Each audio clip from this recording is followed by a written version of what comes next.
nagbabalik ang inyong lingkod, Did you miss me? I hope so, I hope so. So ngayon magluluto tayo ng pritong Betamax. Ayan, dugo. So ito ay binabad na namin overnight sa oyster sauce, sa toyo, sa liquid seasoning, asukal, ketchup, at bawang iwas aswang.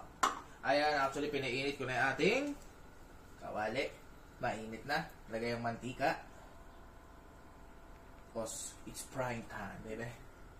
Uy! At hintayin na natin medyo umilit ang ating mantika at tayo ay magpiprito na. Ganun kasimple. Easier said than done, as they say. Medyo kalit na yung mantika.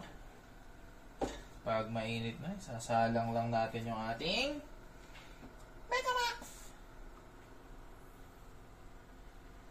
Naabutan niyo po ba yung Betamax na yung pinapanood?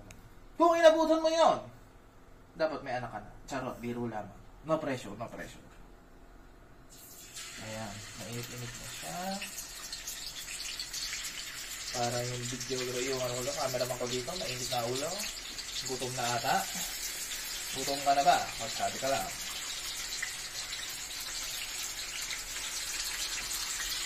Diba? May sansi ako pero kung kutsara ko, ang galing. Sabi nga ni Ninong Rai, perfection.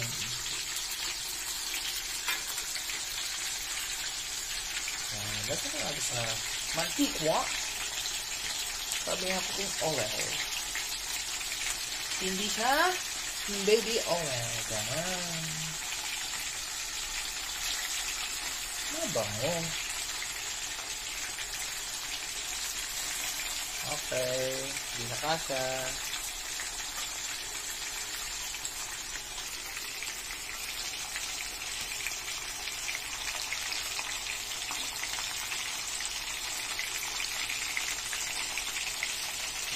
Ayan, so ito na, dire-diretso pa rin yung pagpiprito natin dito. No? So actually, may mga natira pa kaming ganito.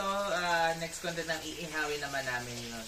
Yung classic na Betamax, yung nabibili sa kanto. Ganun. Abangan! Sarap na yan, boss, ah. Hindi pa luto. Ay, kumatalsik!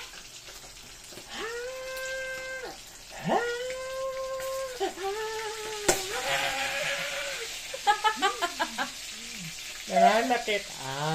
Matalsik pala yan, no? So, ngayon ko lang nalaman ng matalsik. Kaya pala siya iniingaw, charot. First time ko hindi magluto ng pritong ganito. I mean, ngayon lang nakita na pinipritong gata. Ngayon lang nakakita sa matalsik ka pa.